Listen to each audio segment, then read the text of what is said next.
आज जी तुसी मेरे को कमेंट सैक्शन दे विच पुछया कि जर्मन नैशनैलिटी दा अप्लाई करन दा तरीकाकार की आ और इनू किन्ना चिर लगदा वा। लिहाजा अज दी जिहड़ी मेरी सारी गलबात है ना, ये जर्मन नैशनैलिटी दे बारे च ही होऊगी, जिहदे च मैं तुहानूं दस्सूंगा कि German nationality the application form कित्थों हासिल करीदा वा, जर्मन नैशनैलिटी वास्ते तुहानूं सिस्टम दे विच किन्ना चिर काम कीता होना चाहीदा वा, ਤੁਹਾਡਾ रिफ्यूजी स्टेटस भी क्या काउंट करता कि नहीं करता। अगर कोई स्टूडेंट इत्थे जर्मनी च पढ़न वास्ते आया वा, क्या ਉਹਦੀ पढ़ाई के दौरान जो 80 घंटे काम ਉਹਨੂੰ महीने का अलाउ ਹੁੰਦਾ ਉਹ भी क्या काउंट करता कि नहीं जर्मन नैशनैलिटी वास्ते। तो इस तो इलावा होर भी बहुत सारे सवालात होणगे, तो लिहाजा तुसीं तसल्ली नाल इस वीडियो ਨੂੰ ਵੇਖੋ। जर्मनी के बारे च ना मशहूर रही है ये गल कि जर्मनी वाले नैशनैलिटी इन्नी छेती नहीं देंदे, क्योंकि जर्मनी के ओल्ड सिस्टम के मुताबक तुहानूं 8 साल सिस्टम च काम किया होना चाहिए, लीगली तुसीं इत्थे रहे होए हो। लेकिन 27 जून 2024 के नवे कानून के मुताबक जिहड़ा 8 साल का दुरानिया वो घटा के इधर की सरकार ने 5 साल कर दिता वा। और अगर तुहाडी अच्छी पढ़ाई आ और अगर तुसीं इत्थे जर्मनी की यूनिवर्सिटी चों डिग्री की है, तुहाडे कोलों इंटीग्रेशन कोर्स आ, तो या तुसीं इत्थे कोई बड़ी अच्छी जॉब कर रहे हो, या तुहाडा प्रोफैशन जिहड़ा ना अपना डॉक्टरी का वा, या फिर कोई तुसीं नर्सिंग का कोर्स किया वा, या फिर तुसीं इत्थे सिस्टम दे विच एक्टिवली परफॉर्म कर रहे हो, तो फिर ये दुरानिया 5 साल के बजाय सिर्फ ही 3 साल आ। तो लिहाजा हुण जर्मनी के बारे च सिस्टम चेंज हो चुका वा।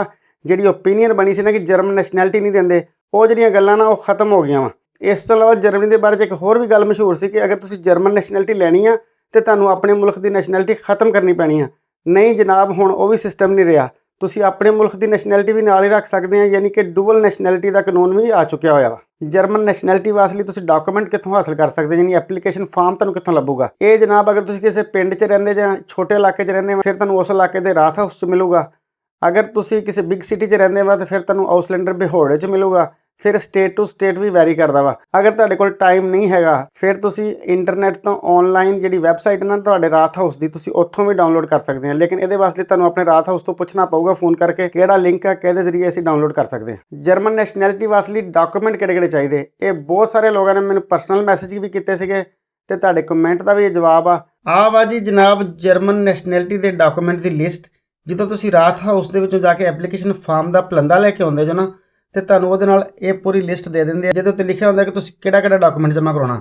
ਲਾਈਕ ਜਿਹੜਾ ਮੈਂ ਡਾਕੂਮੈਂਟ ਜਮ੍ਹਾਂ ਕਰਾਉਣਾ ਉਹਦੇ ਅੱਗੇ ਉਹਨਾਂ ਨੇ ਟਿਕ ਲਾਇਆ ਹੋਇਆ। ਸਭ ਤੋਂ ਪਹਿਲੇ ਉਹਦੇ 'ਚ ਕੀ ਹੁੰਦਾ, ਉਸ ਪਲੰਦੇ ਦੇ ਵਿੱਚ ਐਪਲੀਕੇਸ਼ਨ ਫਾਰਮ ਹੁੰਦਾ ਵਾ ਜਰਮਨ ਨੈਸ਼ਨੈਲਿਟੀ ਦਾ, ਤੇ ਨਾਲ ਜਿਹੜਾ ਹੁੰਦਾ ਵਾ ਐਰਕਲੈਰੁੰਗ ਸੁਮ ਆਈਨਬੁਰਗਰੁੰਗਸ, ਇਹ ਡਾਕੂਮੈਂਟ ਹੁੰਦਾ ਵਾ। ਉਸ ਤੋਂ ਬਾਅਦ ਡਾਟਾ ਪ੍ਰੋਟੈਕਸ਼ਨ ਦਾ ਡਾਕੂਮੈਂਟ ਇੱਕ ਹੁੰਦਾ, ਸਿਰਫ ਜਸਟ ਇਨਫੋਰਮੇਸ਼ਨ ਸ਼ੀਟ ਹੁੰਦੀ ਹੈ। ਫਿਰ ਜਿਹੜਾ ਤੁਹਾਨੂੰ ਡਾਕੂਮੈਂਟ ਚਾਹੀਦਾ ਹੁੰਦਾ ਵਾ ਉਹ ਤੁਹਾਡੇ ਪਰਸਨਲ ਡਾਕੂਮੈਂਟਸ ਹੁੰਦੇ ਆ, ਜਿਹਦੇ 'ਚ ਸ਼ਾਮਲ ਵਾ ਤੁਹਾਡਾ ਬਰਥ ਸਰਟੀਫਿਕੇਟ, ਤੁਸੀਂ ਜਿਹੜਾ ਨੇ ਸ਼ਾਦੀशुदा ਤੇ ਮੈਰਿਜ ਸਰਟੀਫਿਕੇਟ, ਅਗਰ ਤੁਹਾਡੀ ਸੈਪਰੇਸ਼ਨ ਹੋਈ ਹੋਈ ਹੈ ਤੇ ਤਲਾਕ ਦਾ ਡਾਕੂਮੈਂਟ ਜਾਂ ਸ਼ਾਈਡਿੰਗ ਵੋਰਟਾਈਲੇ, ਤੇ ਉਸ ਤੋਂ ਬਾਅਦ ਜਨਾਬ ਤੁਹਾਡਾ ਪਾਸਪੋਰਟ। ਉਸ ਤੋਂ ਬਾਅਦ ਚਾਹੀਦਾ ਵਾ ਜਰਮਨ ਲੈਂਗੁਏਜ ਦਾ B1 ਸਰਟੀਫਿਕੇਟ, ਤੇ ਉਸ ਤੋਂ ਬਾਅਦ ਲੇਬਨ ਇਨ ਡੋਇਚਲੈਂਡ ਜਾਂ ਆਈਨਬੁਰਗਰੁੰਗਸ ਟੈਸਟ ਚਾਹੀਦਾ ਵਾ। ਉਸ ਤੋਂ ਬਾਅਦ ਚਾਹੀਦਾ ਹੁੰਦਾ ਜੀ ਲੋਇਲਟੇਟਸ ਇਰਕਲੈਰੁੰਗ ਮਿਥ ਮੈਕਬਲਾਟ ਸੁਮ ਫਿਰਫਾਸੁੰਗ ਸਟਰੋਏ, ਇਹ ਵੀ 2 ਡਾਕੂਮੈਂਟ ਦਾ ਮਜਮੂਆ ਵਾ, ਇਹ ਵੀ ਤੁਹਾਨੂੰ ਨਾਲ ਚਾਹੀਦਾ ਹੁੰਦਾ ਵਾ। ਇਹ ਵੀ ਉਸੇ ਐਪਲੀਕੇਸ਼ਨ ਫਾਰਮ ਦੇ ਵਿੱਚ ਹੀ ਸ਼ਾਮਲ ਹੁੰਦਾ।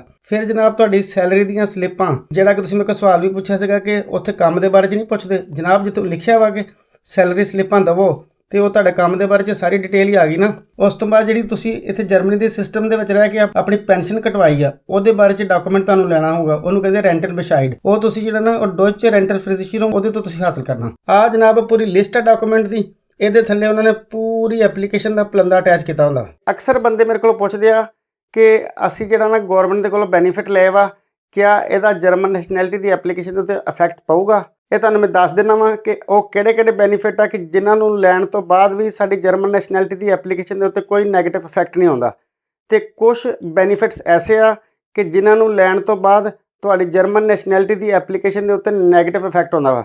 ਤੇ ਮੈਂ ਤੁਹਾਨੂੰ ਦੋਵਾਂ ਦੀ ਅਲੱਗ-ਅਲੱਗ ਲਿਸਟ ਦੱਸਣ ਲੱਗਾ। ਆਹ ਜਿਹੜੇ ਬੈਨੀਫਿਟ ਤੁਹਾਨੂੰ ਮੈਂ ਦੱਸਣ ਲੱਗਾ ਨਾ, ਇਹਨਾਂ ਨੂੰ ਲੈਣ ਤੋਂ ਬਾਅਦ ਤੁਹਾਡੀ ਜਰਮਨ ਨੈਸ਼ਨੈਲਿਟੀ ਦੀ ਐਪਲੀਕੇਸ਼ਨ ਦੇ ਉੱਤੇ ਕੋਈ ਇਫੈਕਟ ਨਹੀਂ ਆਉਂਦਾ।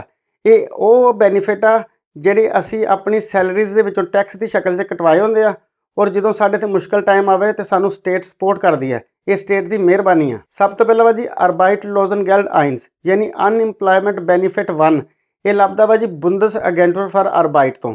ਦੂਸਰਾ ਜੀ ਕਿੰਡਰਗੈਲਡ, ਇਹ ਵੀ ਤੁਸੀਂ ਲੈ ਸਕਦੇ ਆ। ਉਸ ਤੋਂ ਬਾਅਦ ਤੀਸਰਾ ਵਾ ਜੀ ਐਲਟਰਨਗੈਲਡ, ਯਾਨੀ ਕਿ ਪੈਰੈਂਟਲ ਲੀਵ ਅਲਾਉੈਂਸ। ਉਸ ਤੋਂ ਬਾਅਦ ਜੀ ਰੈਂਟੇ ਜਾਂ ਪੈਨਸ਼ਨ, ਅਗਰ ਤੁਸੀਂ ਪੈਨਸ਼ਨ ਲੈਂਦੇ ਆ ਜਾਂ ਰੈਂਟੇ ਲੈਂਦੇ ਆ, ਇਹਦਾ ਵੀ ਕੋਈ ਟੈਨਸ਼ਨ ਵਾਲੀ ਗੱਲ ਨਹੀਂ। ਉਸ ਤੋਂ ਬਾਅਦ ਜਨਾਬ ਤੁਸੀਂ ਆਪਣੀ ਐਜੂਕੇਸ਼ਨ ਕੰਟੀਨਿਊ ਕਰਨ ਵਾਸਤੇ ਜਿਹੜਾ ਐਜੂਕੇਸ਼ਨਲ ਫੰਡ ਲੈਂਦੇ ਆ, ਜਿਹਨੂੰ ਕਿ ਬਾਫੋਗ ਕਹਿੰਦੇ ਆ, ਇਹ ਵੀ ਤੁਸੀਂ ਲਵੋ ਤਾਂ ਕੋਈ ਇਫੈਕਟ ਨਹੀਂ। ਜਿਹੜੇ ਬੈਨੀਫਿਟ ਮੈਂ ਹੁਣ ਦੱਸਣ ਲੱਗਾ ਵਾਂ ਇਹ ਅਗਰ ਤੁਸੀਂ ਲਓਗੇ ਤੇ ਜਰਮਨ ਨੈਸ਼ਨੈਲਿਟੀ ਦੀ ਐਪਲੀਕੇਸ਼ਨ ਦੇ ਉੱਤੇ ਨੈਗੇਟਿਵ ਇਫੈਕਟ ਆਊਗਾ। ਸਭ ਤੋਂ ਪਹਿਲਾਂ ਵਾ ਜੀ ਅਰਬਾਈਟਲੋਜ਼ਨਗੈਲਡ 2, ਇਹ ਜੌਬ ਸੈਂਟਰ ਤੋਂ ਮਿਲਦੀ ਆ। ਦੂਸਰਾ ਵਾ ਜੀ ਸੋਸ਼ਲ ਹੈਲਫੇ ਯਾਨੀ ਕਿ ਸੋਸ਼ਲ ਹੈਲਪ।